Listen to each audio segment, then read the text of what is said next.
Notre invité est là, messieurs. Il y a toujours 0-0 entre la Turquie et la Géorgie. Il s'est fait casser le nez en 2010 et il a répondu présent On s'en derrière. souvient. Mathieu Valbuena est Quel avec nous guerrier. dans Rotten sans flamme. Il est là le guerrier. Salut Bonsoir, Mathieu. Mathieu. bonsoir Salut, les Mathieu. amis, bonsoir tout le monde. Ça va D'ailleurs, il Mathieu? est toujours cassé le nez, non, depuis. Bah oui. Mais il T'attends était- la, oui, oui, t'attends la fin de ta mais carrière pour te faire opérer ou Pour me faire opérer, exactement. Ouais, T'as d'accord. tout compris, Jérôme. T'as l'expérience Bon. avec le nez cassé, c'est bien. Bon, raconte-nous Mathieu, t'as pu jouer, comment tu t'es remis, les douleurs et tout ça. En fait, moi déjà, j'ai eu la cloison nasale qui a été déplacée. Je pense, c'est pas comme je pense Kylian, parce que Kylian, je pense que c'est quand même assez beaucoup plus important que ce que je n'ai eu. Mais après, c'est vrai que j'ai eu un petit problème de respiration. C'est Bah ça, oui, je pense, c'est ce le que je t'ai problème qu'il peut avoir. Alors, raconte-nous, Ouais. vas-y, le problème de respiration. Mais non, mais parce qu'en fait, comme tu as, ta cloison nasale qui s'est déplacée, je pense qu'elle a été déplacée aussi, lui aussi. Mhm. Alors, à quel degré, je ne sais pas. Je ne suis pas docteur par rapport à ça. Mais c'est vrai qu'après, j'ai jamais joué avec un masque, par contre. Mais je sentais que ma respiration elle était pas nette et claire. Donc voilà, ça a été difficile. Ça a été difficile parce que quand même, c'est Alors, quand même important ça a de été- bien respirer, de bien Ouais. se sentir. Et toi, Dugas, tu avais eu des soucis. Je te coupe, Mathieu, pardon, mais à l'Euro 2000, tu as eu des soucis comme ça de respiration?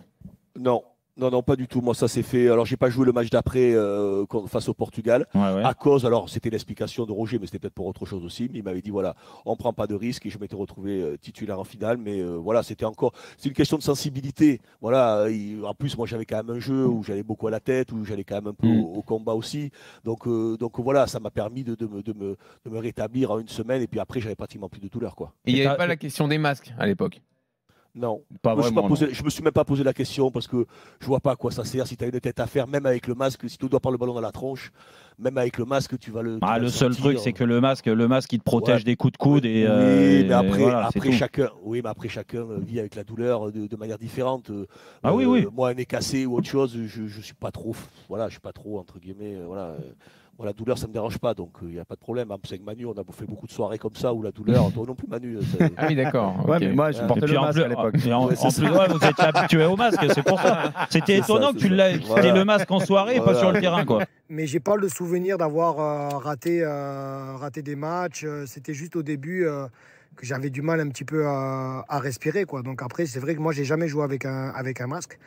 Mais bon, je pense quand même. Moi, je suis optimiste par rapport à Kylian parce que c'est pas. Oui, c'est quelque chose d'important, c'est le nez, mais c'est pas une blessure musculaire. Donc je pense que même s'il rate le prochain match, mais je pense qu'il fera le reste de la compétition, il n'y a pas de souci. Bon, et globalement, comment tu as trouvé les Bleus hier? Bah, c'est une victoire, donc déjà, c'est important de commencer par une victoire, cette compétition. C'était l'Autriche en face. Voilà, il fallait faire attention à cet adversaire-là. Dans la globalité, une prestation décevante. Je vais dire le point positif, c'est quand même une grande solidarité défensive de cette équipe de France. Je les ai sentis très solides. Je les ai trouvés très athlétiquement très en forme. Voilà, physiquement, j'ai trouvé que voilà, ils étaient bien physiquement, bien meilleurs que l'Autriche. Et après, c'est vrai, déçu de la prestation, on va dire tout simplement offensivement. Voilà. Offensivement, je trouve que ça a été très pauvre techniquement. Voilà, ça a été, j'ai été très déçu dans ce compartiment-là offensivement. Et puis, quand même, un élément très positif, c'est N'Golo Kanté. Voilà. On avait tous oublié N'Golo Kanté. On n'aurait jamais pu imaginer qu'il allait revenir en équipe de France après avoir signé en Arabie Saoudite. Et puis au final, ça a été le meilleur sur le terrain hier soir. Mathieu, dernière question, tu arrêtes quand? Parce que j'ai vu tes derniers matchs, là, il est peut-être temps d'arrêter, non? Non, tu les as pas vus, mes derniers matchs, c'est impossible. Non, je continue pas avec Apollon. D'accord. Je devais reprolonger et j'ai préféré ne pas continuer. Voilà, pour des raisons qui m'appartiennent, mais toujours confiant parce que j'ai quand même des offres, des clubs qui sont intéressés, mais je prends mon temps pour trouver un beau challenge pour bien finir ma carrière, mais je me sens bien physiquement et je suis épargné par les blessures, donc J'attends un nouveau challenge et pourquoi pas finir en beauté et finir bien.